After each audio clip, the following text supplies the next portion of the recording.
అయితే లక్ష్య సాధన ఇప్పుడు మనకు తెలిసింది ఇప్పుడు వరకు ఏంటది? లేదండి నేను సైతం చేయగలనన్న నమ్మకంతో ఉంటే మనకు ఆలోచనలు వస్తాయి, వాటికి తగ్గట్టుగా పనులు చేసుకుంటే రిజల్ట్స్ వస్తాయి. షఫీ గారు చెప్పారు ఇప్పటి నుంచి చేద్దాం, ఏముంది నేను చేయగలను అనుకుంటే చాలు రిజల్ట్స్ వచ్చేస్తాయి. ఎందుకంటే ఇది ప్రాక్టికల్ జీవితం. ఇది జీవితం మొదలుపెట్టి వెళ్ళేటప్పుడు అనేక అడుగడుగులు వస్తాయి, అనేక అవరోధాలు వస్తుంటాయి, అనేక సమస్యలు రావచ్చు, లక్ష్య సాధనలో ఎన్నో ఊహించని అవరోధాలు రావచ్చు. మరి ఏం చేయాలి? ఒక కొత్త బిజినెస్ స్టార్ట్ చేసాం, కొత్త ఆలోచన చేసాం, అనుకున్నది కాకుండా అనుకున్నటువంటి అడ్డంకులు రావచ్చు. ఏం చేయాలి? అలాంటప్పుడు ఎలాంటి డిసిషన్ తీసుకోవాలి? దీనికోసం మీకు ఒక వ్యక్తి గురించి మీకు చెప్తాను. ఒక వ్యక్తి ఇక్కడ మీకు కనిపిస్తున్నాడు, కెరోలి అనేటువంటి ఒక వ్యక్తి. కెరోలి హంగేరియన్ కంట్రీలో ఆర్మీ మ్యాన్. ఇది 1938 సంవత్సరంలో జరిగినటువంటి రియల్ స్టోరీ. అతని గురించి ఎందుకు, అతని జీవితంలో మనకి ఇన్స్పిరేషన్ ఏంటో చూద్దాం. చూడండి, హంగేరియన్ కంట్రీలో ద బెస్ట్ పిస్టల్ షూటర్ ఎవరైనా ఉన్నారంటే కెరోలి. తను షూట్ చేయాలనుకుంటే గురి తప్పేది కాదు. ఆ హంగేరీ కంట్రీలో ఎన్నైతే పిస్టల్ షూటింగ్ కాంపిటీషన్ జరిగావో ప్రతి కాంపిటీషన్లో కూడా గోల్డ్ మెడల్ ఎవరికి సాధించేవాడంటే ఇతనే. ఎవరు గెలిచేవాడు? అతనే. అది 1938 సంవత్సరం. అతని దృష్టి మొత్తం 1940 సంవత్సరంలో ఉంది. ఎందుకో తెలుసా? 1940 సంవత్సరంలో ప్రపంచవ్యాప్తంగా ఒలింపిక్స్ జరగనున్నాయి. ఒలింపిక్స్లోకి వెళ్ళాలి, ప్రపంచంలో ద బెస్ట్ పిస్టల్ షూటర్గా తన చేతిని ప్రూఫ్ చేసుకోవాలి అన్నది తన లక్ష్యం. దానికోసం ఎదురు చూస్తున్నాడు. మరి ఏం జరిగింది? ఇంకా 2 సంవత్సరాలు ఉంది. ఇది 1938. ఆ సంవత్సరంలో సంఘటన జరిగింది. ఏమిటది? అతను ఏదైతే ఆర్మీలో ఉన్నాడో ఆర్మీలో ఒక ట్రైనింగ్ క్యాంప్ నడుస్తుంది. ఆ ట్రైనింగ్ క్యాంప్లో ఒక యాక్సిడెంట్ జరుగుతుంది. ఒక బాంబ్ తన చేతిలోనే పేలిపోతుంది, తన చేయి మొత్తం పోతుంది. ఏ చేతినైతే ప్రపంచంలో ద బెస్ట్ పిస్టల్ షూటింగ్ హ్యాండ్గా మార్చాలనుకున్నాడో అలాంటి చేయి ఇప్పుడు అతనికి లేదు. తన కళలు చెదిరిపోయాయి. ఏం చేయాలి?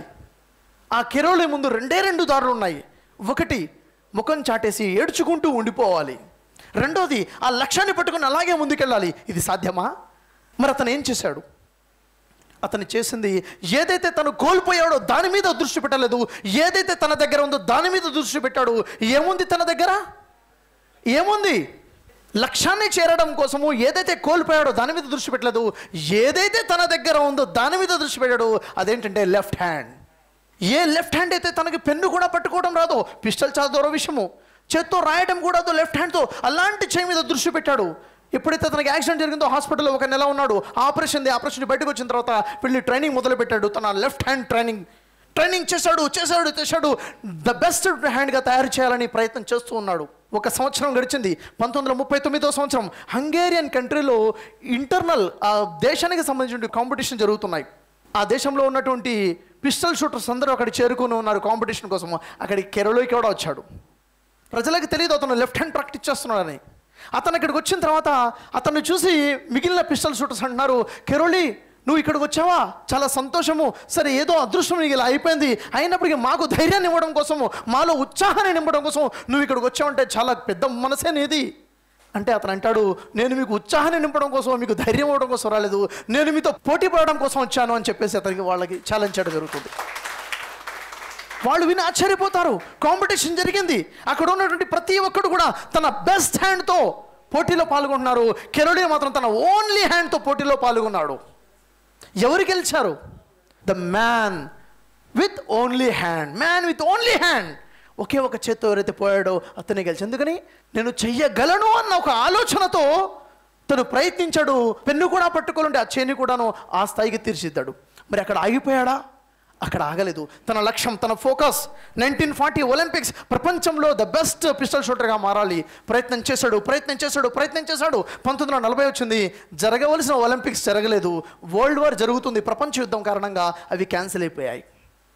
1944లో ఒలింపిక్స్ 4 సంవత్సరాలు వేచి చూడండి. మీరు ఎగ్జామ్ కోసం ప్రిపేర్ అవుతున్నారు, ఎగ్జామ్స్ పోస్ట్పోన్ అయిపోయింది. ఏమవుతుంది? మూడ్ మొత్తం పోతుంది, ఇంట్రెస్ట్ పోతుంది. కానీ అతను ఫోకస్ డిస్ట్రాక్షన్ చేసుకోలేదు. అతను పూర్తిగా ఫోకస్ పెట్టాడు. తన ఫోకస్ మొత్తం 1944 మీద పెట్టాడు. ప్రయత్నం చేశాడు. 1944లో జరగవలసిన ఒలింపిక్స్ కూడాను పోస్ట్పోన్ అయిపోయాయి. ఎందుకంటే అప్పుడు కూడా ప్రపంచ యుద్ధం జరుగుతూనే ఉంది. 1948లో ఒలింపిక్స్. మరి అప్పటికి తన వయసు చూసుకుంటే దాదాపు 38-40 సంవత్సరాలుగా దాదాపుగా యంగ్ అండ్ డైనమిక్ వాళ్ళు వచ్చి కాంపిటీషన్లో నిలబడతారు. ఇతని వయసు 38-40 సంవత్సరాల వరకు వచ్చేస్తుంది. ఆ వయసు వరకు ఇన్ని సంవత్సరాలు ఎదురు చూస్తూ పోటీ చేయడం అంటే అంత ఈజీ విషయం కాదు. అయినప్పటికీ అతను ఏమాత్రం కష్టము అనేది తన డిక్షనరీలో లేదు. ఫోకస్ చేశాడు. నేను చేయగలను అన్నాడు, ప్రయత్నం చేశాడు. 1948లో జరిగిన ఒలింపిక్స్లో ప్రపంచం నుంచి ద బెస్ట్ పిస్టల్ షూటర్స్ అందరూ వచ్చారు. అక్కడ కాంపిటీట్ చేస్తున్నారు. వాళ్ళందరూ తమ బెస్ట్ హ్యాండ్తో పోటీ పడుతున్నాడు. కెరోలీ మాత్రం తన ఓన్లీ హ్యాండ్తో పోటీ పడ్డాడు. ఎవరు గెలిచారు?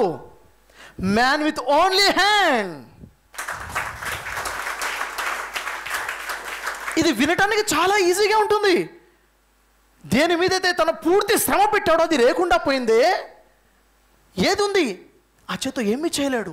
అలాంటి దాని మీద అతను ఫోకస్ చేశాడు, తను సాధించాడు. అక్కడితో అతను ఆగలేదు. 1948 తర్వాత 1952లో మరొక ఒలింపిక్స్లో కూడా కాంపిటీట్ చేశాడు. అక్కడ కూడా గోల్డ్ మెడల్ సాధించాడు. ఒలింపిక్స్ చరిత్రలోనే చరిత్రను సృష్టించిన వ్యక్తి కెరోలీ. 2 గోల్డ్ మెడల్ సాధించిన వ్యక్తి. ఒలింపిక్స్లో చరిత్రను సృష్టించేశాడు కెరోలీ. 2 గోల్డ్ మెడల్ సాధించి 1952లో కూడా గోల్డ్ మెడల్ సాధించాడు. అయితే నాకు మీరు చెప్పండి సమాధానం. కెరోలీ గోల్డ్ మెడల్ సాధించాడు. ప్రపంచంలో ద బెస్ట్ పిస్టల్ షూటర్ పేరు పొందాడు. తను గోల్డ్ మెడల్ సాధించి పెట్టింది అతను ఎవరు? రైట్ హ్యాండా లెఫ్ట్ హ్యాండా? రైట్ హ్యాండా లెఫ్ట్ హ్యాండా? ఏ హ్యాండు కాదు. అతను నేను సైతము అన్న ఆలోచన, నేను చెయ్యగలను అన్న ఆలోచన. ఆ ఆలోచన కనుక లేకపోతే రైట్ హ్యాండ్ ఎప్పుడైతే యాక్సిడెంట్లో పోయిందో వెంటనే ఇంట్లో కూర్చున్నాడు. అయిపోయింది, ఇంకా ఏముందంటే పర్లేదులే, మేము అర్థం చేసుకుంటావులే నీ బాధని ఓదార్చేవారు. ఒకరి తర్వాత ఒకరు 10 మంది వచ్చేస్తారు, వాళ్ళు ఓదారుస్తారు. ఇతను సమాధానం చెప్తాడు, అవునులే అని వాళ్ళు అర్థం చేసుకుంటారు, అయిపోతుంది. ఆ లెఫ్ట్ హ్యాండ్ రైట్ హ్యాండ్ కాదు, నేను సైతము. ఆ నేను సైతం నీలో ఉందా? నేను చెయ్యగలను ఆలోచన నీలో ఉందా? ఉంటే నేను సాధించగలుగుతాను. అవునా లేదా? ఒకవేళ మీరు మీ లక్ష్యాన్ని సాధించలేకపోతుంటే, మీరు లక్ష్యాన్ని పెట్టుకున్నారు, ఆ లక్ష్యాన్ని సాధించడం కోసం ప్రయత్నం చేశారు, లక్ష్యాన్ని సాధించలేకపోతున్నారు. ఏం చేయాలి? లక్ష్యాన్ని మార్చుకోవాలా? లేదు, లక్ష్యాన్ని చేరే మార్గాన్ని మార్చుకోవాలి తప్ప don't change your goal, change your strategy. లక్ష్యాన్ని కాదు మార్చేది. లక్ష్యమే. లక్ష్యాన్ని చేరడం కోసం కుడి చేతిని వాడాలనుకున్నాడు, కుడి చెయ్యి పోయింది, లక్ష్యాన్ని మార్చుకోలేదు, ఎడమ చేత్తో చేరాడు. అవునా లేదా? దానికి కావాల్సిందేంటి? నేను చెయ్యగలను అన్న ఒక ఆలోచన ఒక మనిషితో పనులు చేయించుకుంటూ ముందుకెళ్తుంది. అయితే సమాజంలో మనకు చాలామంది కనిపిస్తుంటారు. ఎవరో తెలుసా? Losers, winners. ఓడిపోయిన వారు ఉంటారు, గెలిచిన వారు ఉంటారు. లూజర్స్ని అడిగితే వాళ్ళు అంటారు, పూర్తి ప్రయత్నం చేశారా, కొంచెంలా మిస్ అయింది. ఎందుకైందో తెలుసా? అది నా తప్పు కదా, అప్పుడే యాక్సిడెంట్ ఇలా జరిగింది. కారణాలు ఒకటి కాదు, 100 కారణాలు ఉన్నాయి లూజర్స్ దగ్గర. అయితే విన్నర్స్ దగ్గర కారణాలు లేవా? విన్నర్స్ కూడా 100 కారణాలు ఉన్నాయి అతను ఆగిపోవడం కోసం. కానీ ఒక్క కారణం ఉంది తను ఆగకుండా ముందుకు వెళ్ళడం కోసము. ఆ ఒక్క కారణంతో విన్నర్గా మారారు వారు. అంటే విజేతలకు ఎలాంటి అవరోధాలు లేవా? విజేతలకు ఎలాంటి ఆటంకాలు లేవా? లేదు, ఆటంకాలను దాటుకుంటూ వచ్చారు. ఏ ఆటంకాన్ని చూసి కూడా ఆగిపోలేదు వారు. ఇది విన్నర్కి లూజర్కి ఉంది. విన్నర్కి ఉన్న గొప్ప రీజన్ ఏంటో తెలుసా? ఒకే ఒక రీజన్, నేను సాధించాలి అన్న ఒక బర్నింగ్ డిజైర్, ఒక రగిలే తపన, రగిలే కోరిక. ఎట్టకేలకు నేను సాధించాల్సిందే. ఎలాంటిది? ఒకసారి ఒక గురువు గారు వారి స్టూడెంట్స్కి చెప్తున్నారు, శిష్యులకి, అరే మీరు జీవితంలో పైకి రావాలంటే, మీ జీవితంలో ఏదైనా సాధించాలంటే మీలో బర్నింగ్ డిజైర్ ఉండాలిరా. అంటే రగిలే కోరిక ఉండాలి, గట్టి కోరిక ఉండాలి, అప్పుడే మీరు సాధించగలుగుతారని చాలా చక్కగా చెప్పారు. క్లాస్ అయిపోయింది. దాంట్లో నుంచి ఒక విద్యార్థి వచ్చేసి, గురుగారు మీరు చెప్పారు బాగానే, నాకు అర్థం అవ్వట్లేదు, అసలు ఏంటిది బర్నింగ్ డిజైర్ అంటే అని అడుగుతున్నారు. అతను వివరించే ప్రయత్నించేశారు గురుగారు, అతనికి అర్థం అవ్వట్లేదు. సరే నీకు అర్థమయ్యేటట్టు చెప్తాను రాని తను తీసుకెళ్లారు.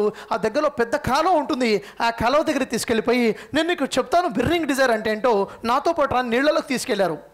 ఆ బాబుని నీళ్ళలో ముంచుతారు, పైకి తీస్తారు, మళ్ళీ ఒకసారి ముంచుతారు, మళ్ళీ తీస్తారు. ఏం గురుగారు ఏం చేస్తున్నారు? నీకు అర్థమైతే ఆగురా. మళ్ళీ ఒకసారి ముంచారు, మళ్ళీ పైకి తీశారు. 3 సార్లు అయిపోయింది. 4వ సారి ముంచారు, గట్టిగా పట్టుకున్నారు, ఇంకా బయటికి తీయట్లేదు. గురువుగారు ఇప్పుడు తీస్తారేమో చేతులు వదులుతానేమో చూశాడు, వదలట్లేదు. 30 సెకండ్లు అయిపోయింది, గాలి ఆడడం లేదు. బిగ్గరగా బయటకు వచ్చే ప్రయత్నం చేశాడు. గురువుగారు గట్టిగా అదిమి పట్టుకున్నారు. ఎంత బిగ్గరగా ప్రయత్నం చేశారంటే గురువుగారిని నెట్టుకుంటూ బయటకు వచ్చేసాడు. బయటకు వచ్చిన తర్వాత, గురుగారు ఏంటి మీరు ఇలా చేశారు, ఏంటి నన్ను ఇట్లా అదిమి పట్టేశారంటే, అరే ఒక మాట చెప్పు, నువ్వు బలమైన వాడివా, నేను బలమైన వాడినా? గురుగారు మీరే బలమైన వారు, మరి నన్ను ఎలా నెట్టేయగలిగావరా? గురుగారు నేను గాలి ఆడడం లేదు, నేను చనిపోతానేమో, బతకాలన్న కోరిక, అదేరా బర్నింగ్ డిజైర్. సాధించాలి అన్న కోరిక ఉంటే ఎన్ని అవరాధులను నెట్టుకుంటూ ముందుకెళ్ళిపోతామో. లక్ష్యం చేరిన తర్వాతనే అతను ఆగుతాడు తప్ప మధ్యలో ఏ ఆటంకాన్ని చూసి ఆగడు. అతనికి లక్ష్యమే కనబడుతుంది, సమస్యలు కనబడవు. సమస్యలు ఎంత పెద్దవైనా, ఎంత దగ్గరగా ఉన్నా కానీ. అయితే మనం ఈ సృష్టి నుంచి చాలా విషయాలు మనం నేర్చుకోవచ్చు. దేవుడు చేసిన సృష్టిని చాలా విషయాలు మనం నేర్చుకోవచ్చు. ఉదాహరణగా మనం చూసినట్లయితే గద్ద గురించి ఒక విషయం మీకు చెప్తాను. గద్దని పక్షి రాజు అని మనం పిలుస్తుంటాం. జంతువుల్లో పులి ఎలాగో పక్షుల్లో గద్ద అనేది గురు చూసి వేటాడడంలో దిట్ట. అది పక్షుల్లో దాదాపుగా అతి ఎక్కువ కాలం జీవితం గడిపేటువంటి పక్షి గద్ద అని చెప్పవచ్చు. దాదాపుగా 70 సంవత్సరాల జీవితకాలం గద్దది, 70 సంవత్సరాలు. అయితే ఇక్కడ ఒక విషయం ఉంది. అదే 70 సంవత్సరాలు దాటాలంటే ఒక గొప్ప అవరోధాన్ని దాటితేనే కానీ 70 సంవత్సరాలు బ్రతికి ఉండలేదు. ఎందుకంటే తన జీవితంలో 40 సంవత్సరాలకి ఎలాంటి పరిస్థితి వస్తుందంటే మరణమా మరో జీవితమా అనే పరిస్థితి వస్తుంది. ఏం జరుగుతుంది 40 సంవత్సరాలకి? గద్ద జీవితాన్ని మనం పరిశీలిస్తే గద్ద వేటాడుతూ వేటాడుతూ వేటాడుతూ ఏదైతే జీవితం గడుపుతుందో 30 సంవత్సరాల నుంచి బలహీన పడడం మొదలవుతుంది.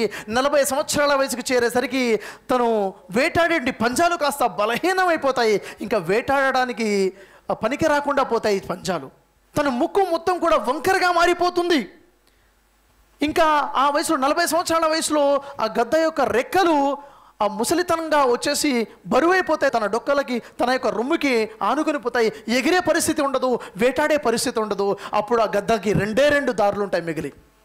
మరణమా మరో జీవితమా?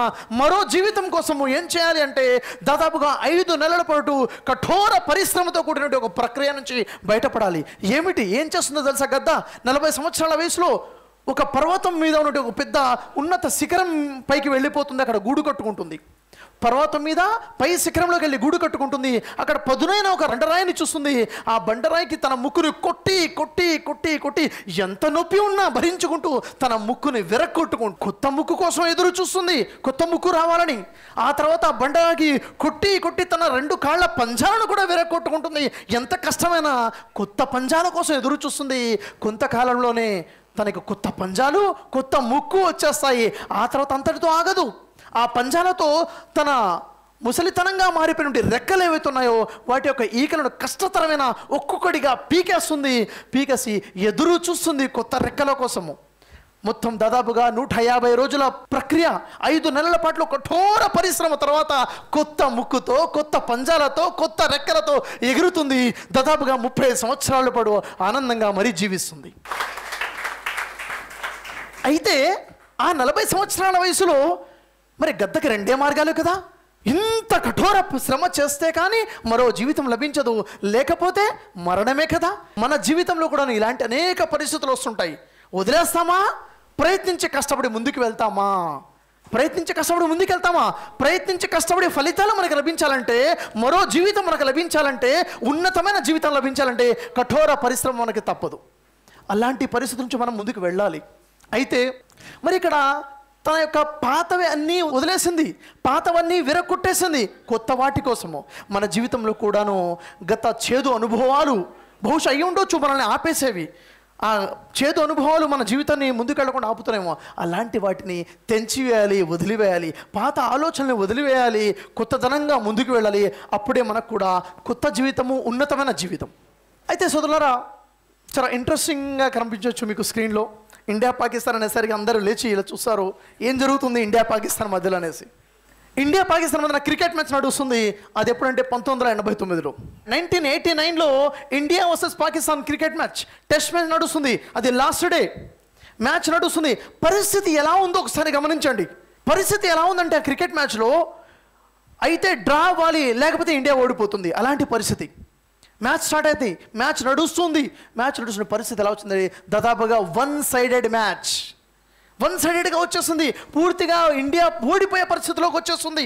పాకిస్తాన్ నుంచి ఎవరైతే ఫాస్ట్ బౌలర్స్ ఉన్నారో, వసీం అక్రమ్ అయినా కానీ, వఖార్ యూనుస్, వసీం అక్రమ్ ఫాస్ట్ బౌలర్స్ ముందు ఇక్కడ పెద్ద పెద్ద బ్యాట్స్మెన్స్ కూడా నిలబడలేకపోతున్నారు, అవుట్ అయిపోతున్నారు. అజహరుద్దీన్, శ్రీకాంత్, రవిశాస్త్రి, పెద్ద పెద్ద బ్యాట్స్మెన్స్. అజహరుద్దీన్, రవిశాస్త్రి, శ్రీకాంత్ లాంటి పెద్ద దిగ్గజాలు కూడా అవుట్ అయిపోయారు. ఇంకా మ్యాచ్ని కాపాడే వాళ్ళు ఎవరు ఉంటే ఎవరు కూడా పెద్ద బ్యాట్స్మెన్స్ అక్కడ కనబడడం లేదు. అలాంటి పరిస్థితిలో ఒక 16 సంవత్సరాల యువకుడు గ్రౌండ్లో దిగుతున్నాడు బ్యాట్ పట్టుకొని. ఎలాంటి పిచ్ అంటే అక్కడ ఉన్నటువంటి ప్రతి ప్లేయర్ అంటున్నాడు, ఇంత ఫాస్ట్ పిచ్ నేను ఎప్పుడూ చూడలేదు. వచ్చేటువంటి బాల్ ఎట్లా వస్తుందంటే 150 km/h స్పీడ్తో వస్తుంది. అలాంటి ఫాస్ట్ పిచ్. మరి అక్కడ 16 సంవత్సరాల బాలుడు వచ్చాడు, నిలబడ్డాడు. మ్యాచ్ పూర్తిగా ఓడిపోయిన పరిస్థితి ఉంది. అక్కడ వఖార్ యూనుస్ బౌలింగ్ చేస్తున్నాడు, బాల్ వదిలేడు, అది స్పీడ్గా వచ్చేసి బౌన్స్ అయింది. బౌన్స్ అంటే ఆ బాల్ వచ్చేసి ముక్కు మీద పడిపోయింది, ముక్కు అదిరిపోయింది, కళ్ళు తిరిగిపోయాయి. ఆ బాబు అక్కడ పడిపోయాడు, మొత్తం రక్తసిక్తం అయిపోయాడు. ముక్కు నుంచి కాడుతుంటే రక్తము, గ్లౌజుల్లో, చేతుల్లో, బ్యాట్ మీద, తన డ్రెస్ మీద మొత్తం రక్తమే, కళ్ళు తిరుగుతున్నాయి. ఇది చూసి అక్కడ ఉన్నటువంటి ఫిజియోథెరపిస్ట్ పరిగెత్తుకుంటూ గ్రౌండ్ దగ్గరకు వచ్చేసాడు. కాటన్ తీసుకుని తన ముక్కును అదిం పట్టేశాడు, రక్తం కారుతుంటే.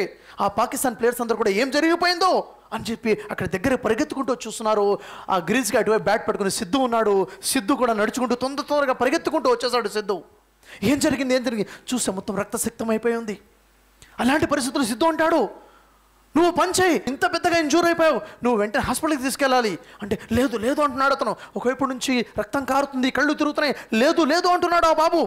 లేదు, కనీసం పని చేయి, పెవిలియన్లోకి వెళ్ళేసి రెస్ట్ తీసుకో, తర్వాత కొంచెంసేపు ఆగిన తర్వాత గ్రౌండ్లోకి వద్దు. కానీ ఈ లోపల ఫేస్ బౌలర్స్ అయిపోతారు, ఫాస్ట్ బౌలర్స్ అయిపోతారు, తర్వాత వచ్చి నువ్వు ఈజీగా ఆడుకోవచ్చు, ముందు బయటికి వెళ్ళంటే అతను మౌనంగా ఉంటాడు. వెనక నుంచి పట్టుకుని ఫిజియోథెరపిస్ట్ లేపుతున్నాడు, పదా పెవిలియన్లోకి వెళ్ళి రెస్ట్ రూమ్లోకి పదాం అని.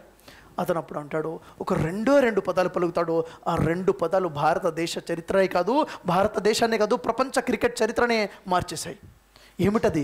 అతను అంటాడు, నేను ఆడతాను, నేను సైతం ఆడుతాను అన్నాడు. నెక్స్ట్ బాల్, వఖార్ యూనుస్ బాల్ వేస్తున్నాడు.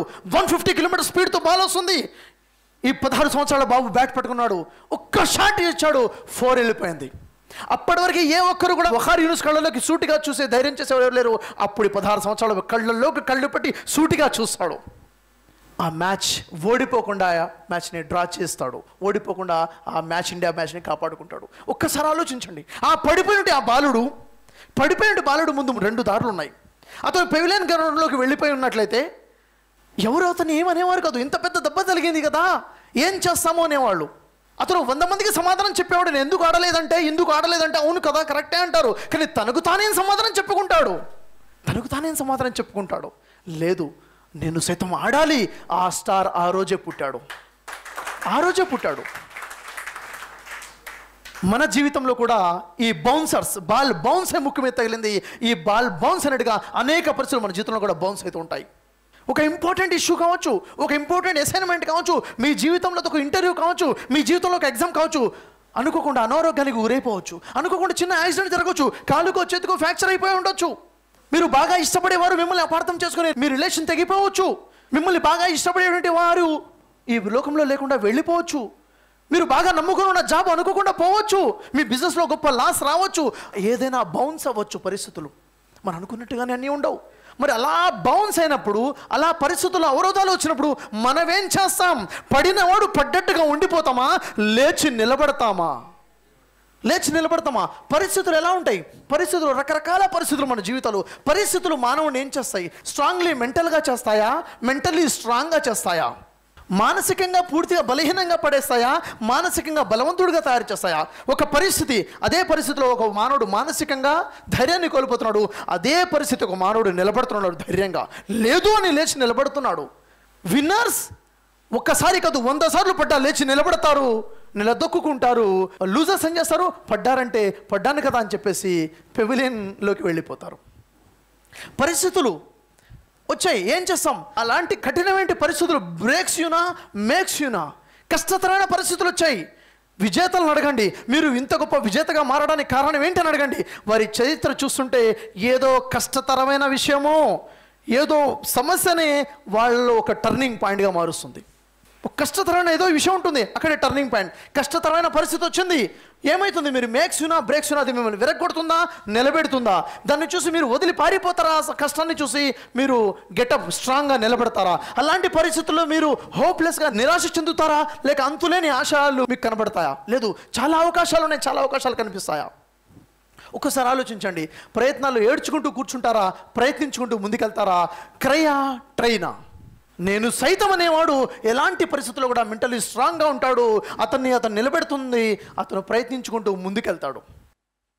అయితే నేను సైతం, నేను చెయ్యగలను అన్నది ఏంటిది? అది ఇది ఆత్మవిశ్వాసం. ఒక మనిషికి ఉండాలా వద్దా? ఉండవలసిందా లేదా? నేను చెయ్యగలను, నా వల్ల సాధ్యమే, ఇది చేయగలుగుతాను, ప్రయత్నిస్తే సాధ్యమే అన్నది, ఇది నేను సైతం అన్న ఆలోచన ఒక మనిషికి ఉండవలసినటువంటి ఆత్మవిశ్వాసము. ఇది మానవుడికి ఉండాలి. మరి ఇది నా అంతటి వాడే లేడు, నేనంటే ఏమనుకుంటున్నావు, నేను మాత్రమే చేయగలను అనేది ఏమిటది? ఇది అహంకారం. కావాల్సింది ఆత్మవిశ్వాసమా, అహంకారమా? ఆత్మవిశ్వాసం మానవుడిని ముందుకు తీసుకెళ్తుంది, అహంకారం మానవుడిని లోపలికి తొక్కేస్తుంది, పాతాళానికి. నువ్వు చేయగలవు, నువ్వు మాత్రమే చేయగలవా? కాదు, నీతో పాటు వేరేవాడు కూడా చేస్తాడేమో. నేను చేయగలను, నేను సైతం నేను మాత్రమే చేయగలను అంటే అది అహంకారం. నేను చెయ్యగలను, నా వల్ల అవుతుంది, నా వల్ల మాత్రమే అవుతుంది, అహంకారము. మరి ఈ అహంకారం ఎలాంటిదంటే, ఒక అహంకారంతో మానవుడు ఏమైపోతాడంటే, ఇనుముకు తుప్పు పడితే ఆ తుప్పు ఇనుముని ఎలా తినేస్తుందో, చెక్కకు చెదలు పడితే ఆ చెదలు చెక్కని ఎలా తినేస్తుందో, మనిషికి అహంకారం వస్తే మనిషిని అహంకారం అలా తినేస్తుంది, వాడు నాశనం అయిపోతాడు. అయితే ఈ ఆత్మవిశ్వాసం అహంకారంగా మారకుండా ఉండాలంటే ఏం చేయాలి? ఏంటి దారి? ఒక వ్యక్తి ఆత్మవిశ్వాసంగా జీవితం గడుపుతున్నాడు, చూస్తూ చూస్తూ చూస్తూ ఆత్మవిశ్వాసం కాస్త అహంకారంగా మారిపోతుంది, గర్వం వచ్చేస్తుంది. రాకుండా ఉండాలంటే ఏంటి దారి? ఎలా మనల్ని మనం కాపాడుకోవాలి? ఆత్మవిశ్వాసంలోనే ఆపుకోవాలి మనల్ని, అహంకారం దాకా తీసుకువెళ్ళకూడదంటే ఏమి చేయాలి? ఏంటి దారి అంటే ఒక గొప్ప వాస్తవాన్ని తెలుసుకోవాలి. ఆ వాస్తవం ఏంటో తెలుసా? ఏంటది? నేను ఏది సాధించినా, ఏది చేయగలిగినా దేని ద్వారా? దేవుడు నాకు ప్రసాదించిన ఈ నైపుణ్యతల ద్వారా, దేవుడు నాకు ఇచ్చిన ఈ శక్తి ద్వారా, దేవుడు నాకు ఇచ్చినటువంటి మేధాశక్తి ద్వారా. దేవుడు నాకు చాలా నైపుణ్యతలు ఇచ్చాడు, వాటిని మెరుగుపెడుతున్నాను. అదే అంటారు, నీలో దాగి ఉన్న నైపుణ్యతలు వెతుకు అంటారు. దాగి ఉన్నాయంటే ఎక్కడి నుంచి వచ్చాయి? నువ్వు పుట్టించిన నీ సృష్టికర్త నీకు ఇచ్చాడు, దాన్ని వెతుకు. అంటే ఈ నైపుణ్యతలు దేవుడు నాకు ప్రసాదించాడు కాబట్టి ఆ దైవానికి, సృష్టికర్త నా దైవానికి కృతజ్ఞతలు తెలపాలి. మనల్ని పుట్టించినటువంటి ఆ దైవానికి కృతజ్ఞతలు తెలపాలి. ఈరోజు నేను ఇంత గొప్ప పని చేస్తున్నాను అంటే, ఇంత గొప్ప పని చేయడం కోసము దేవుడు నాకు ఒక నైపుణ్యతను ఇచ్చాడు. ఆ నైపుణ్యతను నేను గుర్తించి దాన్ని సానపట్టి దాన్ని మెరుగుపెట్టి ఈ స్థాయికి రాగలిగాను. అసలు ఆ నైపుణ్యతే లేకపోతే లేదు కదా. అంటే నేను కాదు, నేను చేస్తున్నాను, నాకు ఈ చేసే శక్తిని దేవుడు ప్రసాదించాడు. దైవానికి కృతజ్ఞత తెలుపుకుంటూ ఉన్న వ్యక్తి ఆత్మవిశ్వాసంతో నిలబడి ఉంటాడు. లేదు సమస్తము నేనే అంటే వాడు అహంకారంలో పడిపోతాడు. కాబట్టి మరి ఈ గొప్ప అవకాశం నాకు ఇచ్చినటువంటి ఆ సృష్టికర్త నుండి అల్లాహ్కి నేను కృతజ్ఞతాస్తుతులు చెల్లించుకున్నాను. ఆ దైవం ఇచ్చినటువంటి శక్తి ద్వారానే నేను ఈరోజు నిలబడ్డాను, నేను ఈరోజు మాట్లాడుతున్నాను. ఆ దైవమే కనుక ఈ మాట్లాడే శక్తిని ఇవ్వలేకపోతే, ఆ దైవమే కనుక నాకు ఈ తెలివితేటలు ఇవ్వకపోతే, ఆ దైవమే కనుక నాకు నీ నైపుణ్యతలు ఇవ్వకపోతే నేను వీటిని సాన పట్టేవాడినే కాదు, నేను ఈ స్థాయికి వచ్చి మీ ముందు ఏదో మాట్లాడేవాడినే కాదు. కాబట్టి సృష్టికర్త నా దైవానికి నేను కృతజ్ఞతాస్తుతులు చెల్లించుకుంటున్నాను. మరియు ఈరోజు ఇంత గొప్ప అవకాశం నాకు కల్పించినటువంటి మన చెఫ్ యాదగిరి గారికి మనస్ఫూర్తిగా కృతజ్ఞత తెలుపుకుంటున్నాను. వారు నాకేంటి అని ఆలోచించినట్లయితే మరొక బిజినెస్ చేద్దామా, మరొక కస్టమర్ కోసం వెతికేవారు. నాకేంటి కాదు, మేము ఎలా ఉండాలి, అందరూ బాగుండాలి, అందరిలో నేను ఉండాలన్న ఆలోచనతో వారు అందరి కోసం ఈ వర్క్షాప్ని ఏర్పాటు చేసిన జరిగింది. మరి ఈ స్నేహబంధం ఏదైతే యాదగిరి గారితో మాతో ఏదైతే స్నేహబంధం ఉందో ఇది ఇంకా ముందుకు వెళ్తుందనేసి, అనేక మంది జీవితాలలో వెలుగును నింపడం కొరకు కలిసి మనం పనిచేద్దామనేసి నేను వారికి మాట ఇస్తూ ఈ అవకాశం ఇచ్చినటువంటి వారికి కృతజ్ఞతలు తెలుపుతున్నాను. మరి అదేవిధంగా ఈ ఇన్స్పిరేషన్స్ వీడియోస్ ఏవైతే ఉన్నాయో, ఇంకా ఇన్స్పిరేషన్ స్టోరీస్, ఇన్స్పిరేషన్ విషయాలు ఏవైతే ఉన్నాయో ఈ కంటిన్యూగా మీరు చూడాలంటే నా పేజ్ ఉంది బ్రదర్ షఫీ పేరుతో, దాన్ని లైక్ చేయండి. ఫేస్బుక్లో బ్రదర్ షఫీ పేజ్ ఉంది, దాన్ని మీరు తప్పకుండా లైక్ చేయండి. వచ్చిన ప్రతి వీడియో కూడా షేర్ చేయండి. ఎందుకంటే తెలుసుకోవడం గొప్ప కాదు, తెలుసుకున్నది ఆచరించాలి. ఆచరించడం గొప్ప కాదు, ఆచరించు నలుగురికి పంచడం అది గొప్ప. కాబట్టి పేజ్ని లైక్ చేయండి, వచ్చిన వీడియోస్ తప్పకుండా చూడండి, వాటిని మీరు షేర్ చేయండి. మీలో ఒక ఇన్స్పిరేషన్ వస్తుంది, 10 మంది కూడా ఇన్స్పిరేషన్ని పంచండి. Thank you very much, thank you very much, thank you very much. అల్హమ్దులిల్లాహ్.